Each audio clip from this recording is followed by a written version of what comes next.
when you're stuck in traffic in 405 South here in the Pacific Northwest, you got a lot of time to kill. I'm not going to be home for another half an hour. I've already been on the road for half an hour. So I thought, what the heck, why not talk with you guys a little bit where I left off this morning, talking a little post-Super Bowl, a little 49ers, Jimmy Garoppolo questions here. What's up, guys? X-Man, Logan E, hi Mom, Jason Styles, what's up? I'm stuck in this crawl of 405 South traffic, and I thought, instead of just sit here and do nothing and trudge along in this mess, why not talk to you guys? Much more fun. Makes the time go by faster. So if you didn't hear my vlog this morning, I was talking about the Super Bowl, and I was a little extra critical about Jimmy Garoppolo. And I got a few responses from some 49ers fans. What's up, the game synergy? My day's been good. Had a little all-day shoot today. Some company of some pretty cool high-tech stuff. Just got done on my way home. It's been a long day though. So I had some 49ers, as expected, some 49ers who weren't happy with what I had to say about their quarterback, with their beloved quarterback, Jimmy Garoppolo. And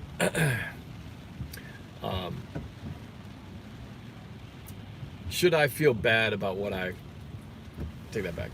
Am I being unfair in my criticism of Jimmy Garoppolo? Because I think right now, 49ers fans got to be questioning a lot of things right now.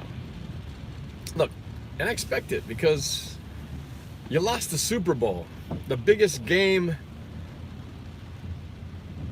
in the United States as far as sports is concerned, arguably speaking.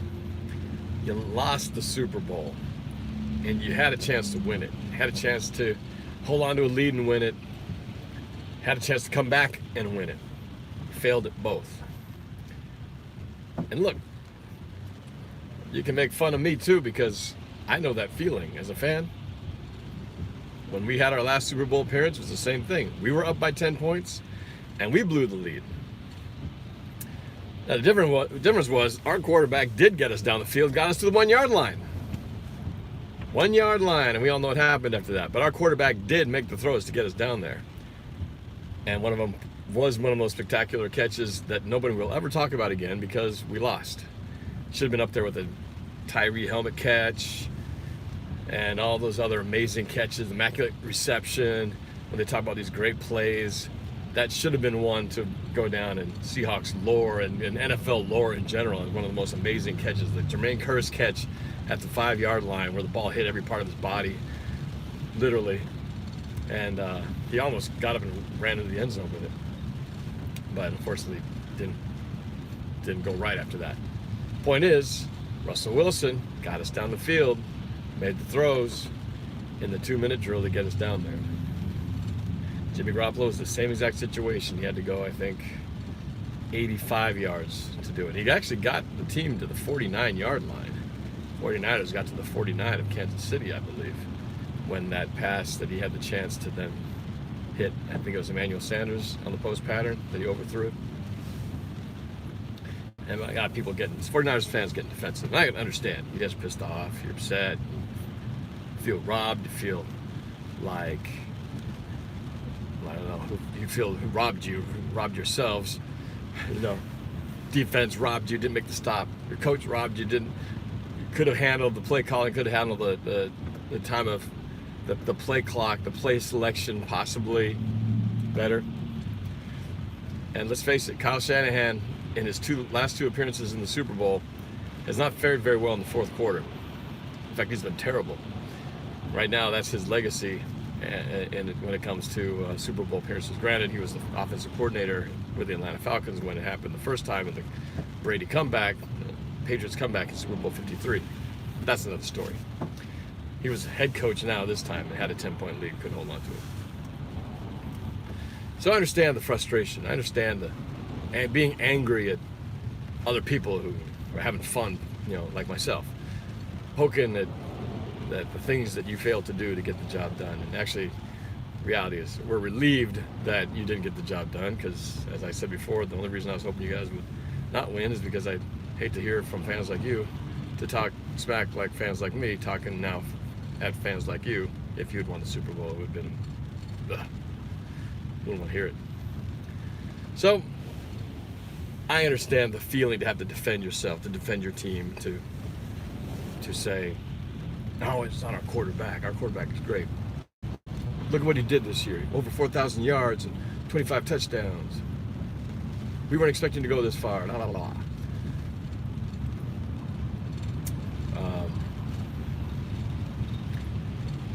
Who do you blame then? And do you really feel that secure moving forward, that you trust that you'd be willing to renegotiate and lock in a long-term second contract with Jimmy Garoppolo because you believe he's the guy, that you so believe that he's not, you so don't believe that he's not the guy, that he is the guy and that he should be the one, you know, that it's worth paying for the long haul to take you to the promised land? That's the question, really. It doesn't matter what I really think. The question is, what do you think? What do you hope that your coach and GM think? And the question, of course, is, if it's not him, well, then who? Is there somebody who feels better? There's somebody better out there who can better lead this team for you guys. To be honest, I hope you guys do make Garoppolo your long-term quarterback. I hope you guys fall in love with him big time, and I hope your coach and general manager do, because I don't believe he's your answer. And so I hope you guys continue with him, and I hope he continues to fail in the moments that count. I had somebody saying, hey, well, you talk about Russell Wilson being clutch and all that stuff. Well, look what he did at the 1 yard line. And he didn't win against the Packers. And, you know, you guys didn't make it to the Super Bowl haven't been there since 2014 season. So how great is he really? Well, you got to look at the whole body of work, folks. You got to look at the number of postseason games the Seahawks have been to, and the stats of the entire breadth of the season, and the number of comeback wins he's orchestrated, even in teams when he didn't have anything around him, when he had one of the crappiest offensive lines protecting him. Well, he's one of the best deep ball throwers in the game. And the stats, I don't think Jimmy Garoppolo is a good deep ball thrower. I haven't seen it. He's a great intermediate pass thrower. He's great in the Shanahan system, and I like the Shanahan system. The Shanahan system is very frustrating because I feel like our defense hasn't learned to stop him yet. I got my own issues with my own team. Trust me, I'm not saying our team's perfect. We got a lot of issues to fix, folks. But how do you fix it? You know, that's always a big question. It's one thing to say, yeah, I don't like what we're doing. I don't like this. But I think the problem is so many people have the divorce mentality in this world, especially in this modern era. If you don't like something, if you're not happy with something, get rid of it, fire them, lose them, divorce them. I want the next thing. I'm not happy. I want something else. I want something better. Well, just because you get rid of the thing that you don't like doesn't mean the next thing you're going to get is going to be better. Okay, the grass isn't always greener on the other side. So just because you go, I don't like our offensive coordinator, fire him. We need a better, he's no good. We'll get another one. Well, there's no guarantee the next one's going to be any better than the one you just had. I hear a lot about that with, Schottenheimer. People upset about the Seahawks, Schottenheimer. Fire him, no good. Fire Bevel, no good. Russell Wilson's actually been one of the better. He's had some of the better seasons the last two years with Schottenheimer as offensive coordinator. Now, that doesn't mean I agree, or even Russell Wilson necessarily agrees with everything that they play called, or every decision that they make. But it's actually been a system that's worked well. I just think they need to tweak it a little bit. I've been saying, they need to let him be more clutch, let him carry more of the weight. Go a little up tempo early on. That's what I would like to see from Seattle. Not sticking so much with this is the way we do things, and just keep doing it the same way. But anyway, going back to the 49ers, Garoppolo. Yeah, I do. I hope you guys do commit to him. Just like I'm glad the Rams are stuck with Jared Goff. That very expensive mega contract they signed to him. Because I don't think he's the guy. And that's good for us because we got to deal with the NFC West here. And, you know, the more our rivals have to deal with players who don't execute in the big moments, the better it'll be for us. And I could be wrong. I've been wrong before, but you know, that's what my gut feeling is telling me. And you know, every team changes. You know, you have a great team right now. It always changes at least a little bit. There's always going to be, you know, even if you're a young team, you keep a lot of those players, but, you know, because of the salary cap, you can't keep everybody. You know, the 49ers are, you know, they're going to keep a good chunk of those guys. A lot of those guys are here to stay for a while, but not everybody. Same thing with the Chiefs. You know, the Chiefs they got Mahomes for a long time now, and he's going to be one of the better quarterbacks. Him and Lamar Jackson, they're going to be top tier in the AFC. Then you've got the quarterback over at can't think of his name right now. You know what I'm talking about. It's the new age folks of the mobile quarterbacks leading the way. And you know, the NFC, Russell Wilson's in the peak of his career right now, and I think he wants to take advantage of the peak of his career. That's going to require some adjustments, some talent being brought in. And Greg Olsen, Greg Olsen apparently coming to visit Seattle, one of several teams that he's visiting, released from the Panthers. Seattle is in need of a tight end to go with Will Dissly, who at this point hasn't proven he can last for more than half a season. I think it'll be great, but they got to last the season. You're no good if you're not on the field. What's this cop over here pulling somebody over? It's actually snowing earlier today. It was snowing yesterday. We had this wet snow. I don't know. There was not even a flake of snow on the ground. The school was 2 hours late due to snow conditions. The snow I had on my windshield. It's like Kent School District has become one of the whippiest school districts I've ever heard of in recent years. They'll close the schools for anything. Anyway, I digress.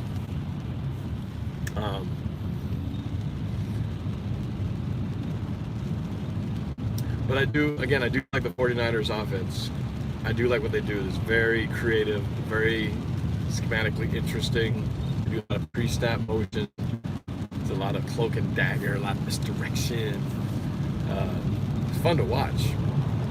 And I do think that Jimmy Garoppolo is a great system in the quarterback. But the accuracy, the deep ball, the questions there. So, even stuff, yeah, that was the other point I want to say. Hey, he's had multiple comebacks this season. Well, true. The comeback game, the Kittle that got them over to finally win that game was a little out pass to the left, and Kittle did all the rest. So, I guess I'm waiting to see it. I'm waiting to see when Goff or Garoppolo turn that gear and proves to the world that they can be that clutch hero guy when the team and everything else is falling apart and the run game's not working, the defense hasn't been able to stop somebody, and he's got to take the team down the field and throw the ball to win the game. Well, I guess that's what I'm waiting to see. Because last year it didn't work out for the Rams. This year it didn't work out for the 49ers. We'll see what happens next year. But I'm not apologizing for anything. I have plenty of 49ers fans talking so much trash. And really, and I'm not saying all of you, there's some cool ones like Rohan, who's like the opposite of a typical 49er fan. But just counting their Lombardi trophies, already talking about repeat, and they hadn't even won this one yet.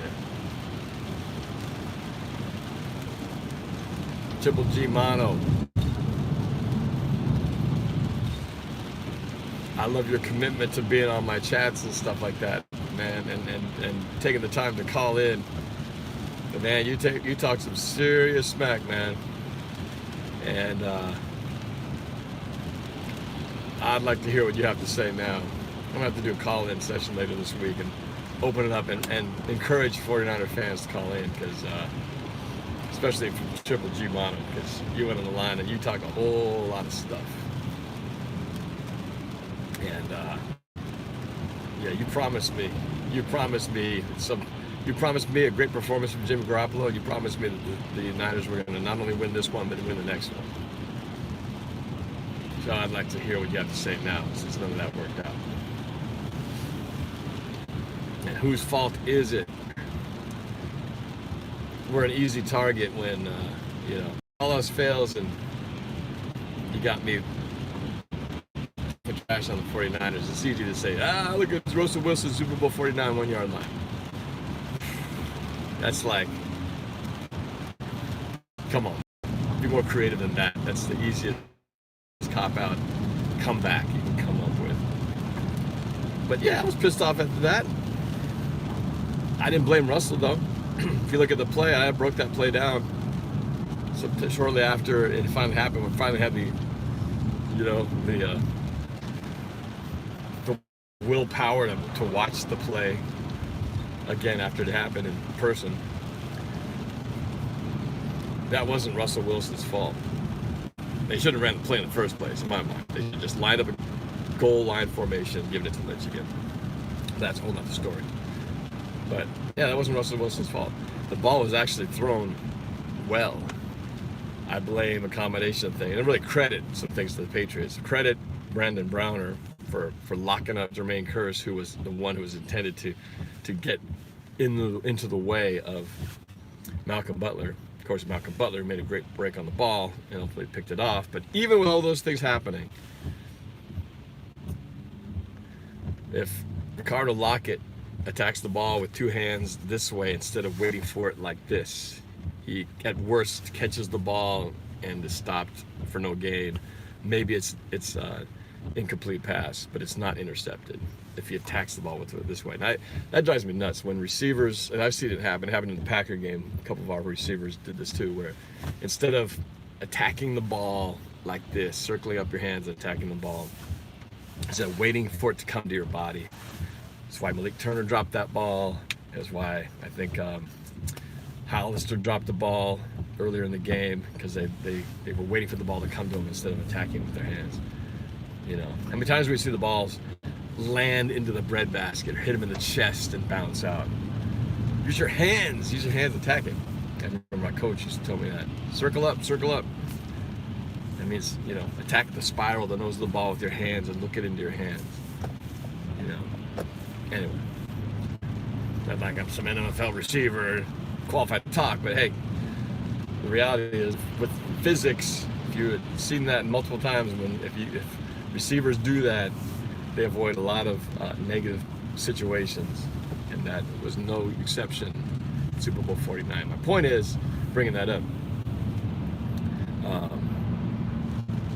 arguing Russell Wilson isn't clutch because he didn't make that throw. It wasn't the throw. It's not the throw. Jimmy Garoppolo, wide open Sanders, post pattern. Not an easy throw, but it was a wide open throw. He had beaten the secondary, he had double coverage, bracketed, one guy close, one deep, and he split the two and went open, unimpeded. He just gets it right under with a little bit of air. Not saying it's an easy throw, I'm just saying. But he didn't make the throw. If he makes the throw, maybe talking about a different team winning the Super Bowl. Maybe. Or maybe Patrick Mahomes comes back again and wins anyway. But then you got Jimmy Garoppolo making the throw, and now you have that under his belt. But he didn't.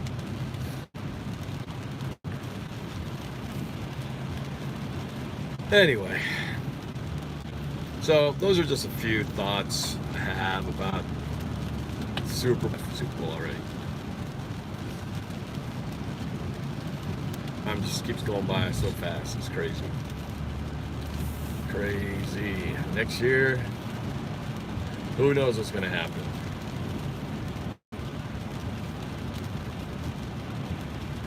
It is pretty amazing, though, the last 10 years or more, the NFC West is well represented in Super Bowls. And if you go back to the Super Bowl in 2008, had the Cardinals there, Seahawks twice, 49ers twice. You know, pretty good as a division. I have no doubt that the NFC West is one of the best divisions in the NFL right now. It's going to continue to be tight, especially if the